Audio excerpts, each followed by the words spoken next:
Prophet ﷺ says in a hadith in a Tirmidhi, he mentions three types of du'as that are accepted. He mentions da'wat al-mazloom, the call of the oppressed. He mentions al-musafir, he mentions the one who is traveling. And then the Prophet ﷺ mentions al-walid ala waladihi. Al-walid ala waladihi, which means the father on his son, but it actually expands to the parent for their child. It encompasses both parents. Like the Prophet ﷺ said in another narration, which is also authentic, da'watul walidain ala waladihima, the dua of two parents on their child. And though it says ala waladihi, the prayer of a parent against the child, it also encompasses the prayer of a parent for the child, as the scholars of hadith have mentioned. Oftentimes you read the opposites, not of the meaning, but the implied from a hadith. And so if the Prophet ﷺ mentions an accepted prayer against, then that means the opposite of which is for. And so just as you should fear the dua of the oppressed against you, it could be that the dua of the oppressed for you is your saving dua on Yawm al-Qiyamah. When you support someone who is mazloom, when you support someone who is oppressed, and they make dua for you. So the implied meaning can be drawn from it as well. And there is a potency of that prayer against a child as well. The Prophet ﷺ mentioned, لا تدعوا على أنفسكم ولا على أولادكم ولا على أموالكم. He said in an authentic hadith, don't make dua, don't pray against yourselves or your children or your wealth, because it could be accepted. You might say it in anger. And especially the more severe implication of this, which is to actually take an oath or a covenant, to take a yameen, an oath that implies cursing your own children, because it could be accepted and you might say it in anger, you might say it in a moment, but be careful. Don't make dua against your children. Don't let that become a form of your discipline, because Allah listens to the dua of the parent when the parent makes dua in regards to the child. Be careful. Don't let that become a part of your anger. Instead, make dua that Allah guides them in your anger. Don't make dua that Allah punishes them, even when you're upset, because it has potency. We have the story of Jurayj that the Prophet ﷺ mentioned to us, that I'll summarize or I'll paraphrase because of time, where there was a righteous man, a abid, a person who worshipped Allah non-stop. But he did not listen to his mother when his mother called out to him one day to take care of a very small task. And she prayed against him, that Allah subhanahu wa ta'ala would not let him die until he met a zani, until he met an adulteress. Later on, some time passed and a woman came claiming that Jurayj was the father of her child. Jurayj was put through a massive trial. The end of it was his innocence, because he was innocent. But Allah answered the dua of the mother against him and clarified his innocence, not having two conflicting scenarios in that situation where you have a potent prayer and you have an innocent human being. So there is something to the dua of a parent against a child, and may Allah subhanahu wa ta'ala protect us from ever being on that side of a dua, where we anger or displease our parents justly, or our parents are justified or justly angry with us, or we do something unnecessary to trigger their anger, and they do that. May Allah subhanahu wa ta'ala never allow us to be amongst those who have that dua made against us from our parents. Allahumma ameen. So the opposite implied. What does it mean to actually get the dua of your mother? When your mom or your parents will actually say, "Oh Allah," and they'll have something that is favorable to you implied in that dua. In this khutbah, I'm going to use at some point a hadith from Sahih al-Bukhari. The entire collection of Sahih al-Bukhari and that legacy and what it means to the ummah would not be possible without the dua of a mom. A very simple one. It's not simple in the nature of the request, but it was natural in how it flowed from her heart to her tongue. Her child was blind, and she made dua to Allah subhanahu wa ta'ala that Allah cured the blindness of her son. And Allah subhanahu wa ta'ala sent her the good news that her son had been cured through Ibrahim alayhi salam, or seeing Ibrahim alayhi salam in a dream, giving her that bushra, giving her that glad tidings. And she wakes up and she goes and she sees her son, and her son could see. And everything that we have from Imam al-Bukhari, every single time a hadith is narrated from him, every single time one of his works that is not typically ascribed to him is of benefit to the ummah. It goes back to that dua of a mom. It goes back to that supplication of a mom for her child. She didn't know that she was making history when she was making dua. She was just making dua for Allah to cure her son. She wasn't implying, she did not say, oh Allah, cure him so that he can compile the greatest man-written book in the history of mankind. She didn't do that. She just said, oh Allah, cure him. She made dua out of love for her child, that Allah cure him. And Allah answered her. And we all have her to thank for that. And of course, beyond that, absolute gratitude going to Allah subhanahu wa ta'ala. But the vehicle of that cure was the dua of the mother of Imam al-Bukhari rahimahullah. It's a way in which a person removes their greatest sins. Ibn Abbas radiallahu ta'ala anhu, a man came to him and confessed of a major sin. And he responded to him and he said, Ummuka hay, is your mother alive? And he said, no. So he just said, then go seek forgiveness from Allah subhanahu wa ta'ala.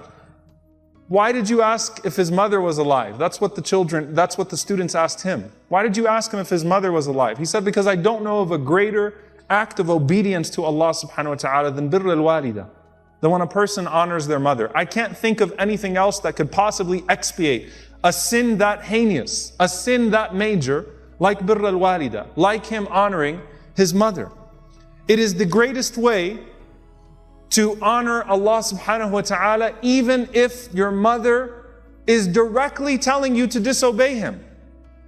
In the situation of Sa'd ibn Abi Waqqas radiallahu ta'ala anhu, whose mother took an oath that she would not eat or drink and she would not wash her hair or go inside her home until he left Islam.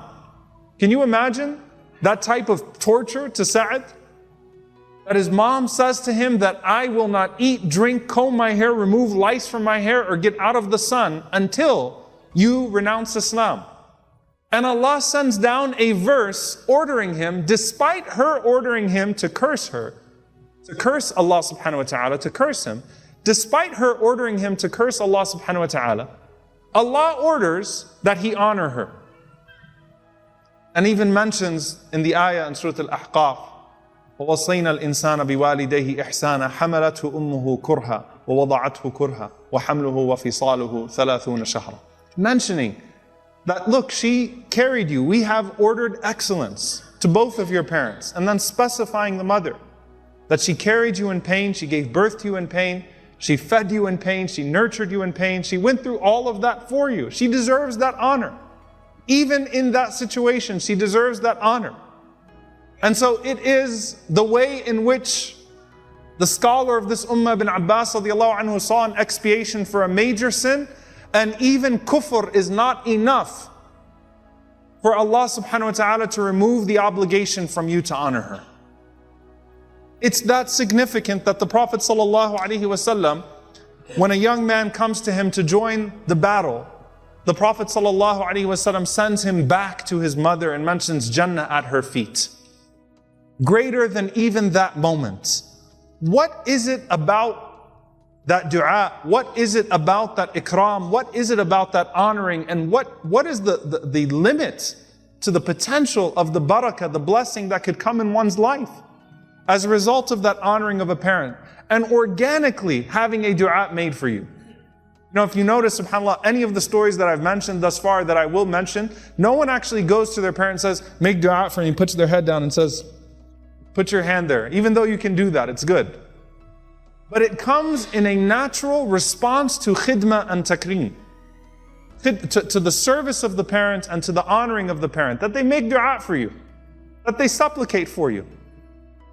And there's this incident that's very prominent, because it's the Prophet ﷺ mentioning someone who he did not meet, but that the companions would meet. And the Prophet ﷺ saying, if you meet this man, then solicit dua from him, then ask Allah, then ask him to make dua for you. And who was this man? It was a man by the name of Uwais al-Qarni from Yemen. May Allah subhanahu wa ta'ala be pleased with him, who never got to meet the Prophet sallallahu alaihi wasallam. And what held him back from coming to the Prophet sallallahu alaihi wasallam was his mother. Why was he so special? Why would the Prophet sallallahu alaihi wasallam not only make dua for him and mention him or have that inspired to him, even though he never came to the Prophet ﷺ, because what held him back from actually physically joining the Prophet ﷺ was his honoring and service to his mother. And the Prophet ﷺ told the companions, if you meet this man, if you see him, then you will recognize him, while also making mention of his virtues radiallahu ta'ala anhu. And Umar ibn Khattab radiallahu ta'ala anhu, when the Hujjaj would come from Yemen, goes to these people and asks them, is Uwais amongst you? Is Uwais amongst you? Is Uwais amongst you? Until finally they point to this man, Uwais. And Umar radiallahu ta'ala anhu goes to him, says, are you Uwais ibn Amir? He says, yes. And he starts to inquire further about his tribe, about where he's from. And he said, did you have leprosy? And you recovered from it, except for the spot that's the size of a dirham, meaning Allah cured you from leprosy, but you have a spot, which is to remind you of that blessing of a cure. Yes. So every time he asks him, yes, yes, yes. And he says, I heard Rasulullah sallallahu alaihi wasallam say that there will come to you Uwais ibn Amir from the reinforcements of Yemen. He had leprosy from which he recovered, but a spot the size of a dirham. He has a mother and he honors her. And I swear by Allah that if he were to swear upon Allah subhanahu wa ta'ala, if he was to take an oath upon Allah, Allah would honor that oath. Just because of that one thing that he does. He was not cognizant of his place in history. Just like the mother of al-Bukhari did not know the implications of what she was doing when she was praying for her son. He did not know the implications of what he was doing when he was serving his mother. He thought he was just a guy in Yemen that was serving his mom and that was doing basic khidmah. And as a result of that, Umar radiallahu ta'ala anhu asks him to pray for him. And Umar radiallahu ta'ala anhu said that, where are you headed? He said, Kufa, Iraq. He said, can I make you a governor of Kufa? Can I appoint you to an office or something? All of this honor, why? Because Allah honored him through that. Who knows what his mother would say about him or to him when he would do so? There's another young man from Yemen, Abu Hurairah radiallahu ta'ala anhu, who accepted Islam along with Tufayl ibn Amr ad-Dawsi. May Allah be pleased with him. This young man who came back to the Prophet ﷺ from Ad-Daws, from the tribe of Ad-Daws, and accepted Islam. And as he brought his mother with him to Medina, can you imagine the pain of Abu Hurairah? When he's coming to meet the Prophet ﷺ, his mom is cursing the Prophet ﷺ. His mom would dishonor the Prophet ﷺ and refuse to believe. And Abu Hurairah radiallahu anhu came to the Prophet ﷺ in pain, and he said, Ya Rasulullah, she says these things about you and it's hurting me. I don't know what to do. The Prophet ﷺ did not say, well, here's a sword. Go take care of that. The Prophet ﷺ did not say, dishonor her, disobey her, say something to her. The Prophet ﷺ saw the pain of Abu Hurairah in wanting that hidayah for his mom so bad, and responded to the request to make dua for his mother. Asked Allah to guide his mother, and Abu Hurairah radiallahu ta'ala anhu goes home and he can hear the water running. She was taking a shower. And when she finished taking a shower, she was doing ghusl. She told Abu Hurairah radiallahu ta'ala anhu, Ashhadu an la ilaha illallah wa ashhadu anna Muhammadan Rasulullah. She accepted Islam right there. And Abu Hurairah radiallahu anhu was so full of joy. And this man who was from Ahl Suffah, from the people of the masjid, may Allah subhanahu wa ta'ala grant hidayah to all of our parents, those of us in this majlis and beyond, who want so badly hidayah for their parents. May Allah subhanahu wa ta'ala accept that dua from you. And he saw that moment, he got to receive that, so he got her a bustan, he got her a place, a garden, a home. And every day after salah, he'd go to the masjid of the Prophet ﷺ, and then he'd go visit his mother. And every single time he'd finish with his mother, he would say to her, or when he would greet her, would say, Assalamu alayki ya ummi, peace be unto you, my mother. She would say, Wa alayka assalam, to my son. And then he would say, Rabbi irhamha kama rabbatni saghira. Oh Allah, have mercy on her the way she raised me when I was a child. And she would respond, Rabbi irhamhum kama bara'ani kabira. And oh my Lord, honor him and have mercy on him the way that he has dignified me and obeyed me in my old age. Can you imagine that was the dua of Abu Hurairah that he would hear 5 times a day from his mother? That, and oh Allah, have mercy on him because of the way that he treats me in my old age. I guarantee you, again, Abu Hurairah radiallahu ta'ala anhu, not knowing his place in history at the time, every one of our radiallahu anhu does not equal in the sight of Abu Hurairah what it was like to hear that from his mom every day. رَبِّ ارْحَمْهُ كَمَا بَرَأَنِي كَبِيرًا. Oh my Lord, have mercy on him the way that he honored me in my old age. Dear brothers and sisters, that single dua is so precious. I want to end on a few concepts with this. There is no limit to that dua, no limit to that supplication of a parent. There is a narration and it has no sanad, it has no chain, so I'll put that out there, but it has a beautiful lesson that Musa alayhi salam asked Allah subhanahu wa ta'ala, سأل موسى ربه من رفيقي في الجنة, that he asked Allah, who is my companion in paradise? And so he was told about this particular man, and he goes to see this man, and he's not known, he's anonymous. At least as far as Musa Islam was concerned, to the public. And he goes and he spends some time with this man, he asks his permission, and all he would see is that every day this man would save the best food, the best water that he would collect, he would do what he could, and then he would enter upon his mother and he would serve her. Every single day. And Musa Islam asked him what was happening in that process, and he said, every single time I serve her, then she makes this dua, and he does not know that it's Musa Islam in front of him, that she makes this dua, Allahumma ja'al waladi hadha, oh Allah, make this son of mine, ibni hadha, rafiqa Musa fil Jannah, the companion of Musa alayhi salam, the companion of Moses in Jannah. Subhanallah, the dua of a mother could even get you the companionship of a prophet. That lesson is valid. The dua of a mother could get you the mention of a prophet in the Prophet ﷺ, as in the story of Uwais. And more than all of that, it could bring barakah in your life and acceptance in the hereafter in ways that nothing else can. So what does this mean for us? Number one, that barakah is induced, that blessing is induced through natural service. You don't call your mom or dad now and say, make dua for me. Take it as a lesson for you to do things that will naturally induce a good dua. That's the first thing. Number two, if your parents are not alive, then just as when they are alive you are to honor them with that goodness, then honor them with good deeds in their name. That sadaqah jariyah, that continuous charity, those good words, those good du'as, those good mentions. And those deeds will reach them, and on the day of judgment they will be holding those good deeds that you did on their behalf and testifying in front of Allah subhanahu wa ta'ala for you bi'idhnillahi ta'ala. So that door is not shut. And the last thing I want to speak to, because it frequently comes up in the community, the mother-in-law.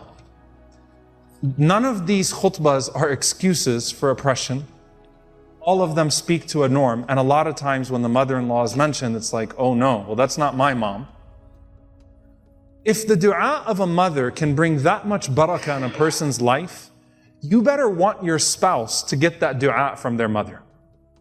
Husband and wife, part of your making your spouse a more complete Muslim and getting that barakah in life that has effects for you and potential rida, that potential pleasure in the hereafter, is when they get those du'as from their parents. Don't see your mother-in-law as an opponent in that sense of khidmah, because it may be the khidmah that your husband or wife gives to their mother that brings that barakah in your married life and in your life in general and your acceptance in the hereafter. Don't see them as opponents.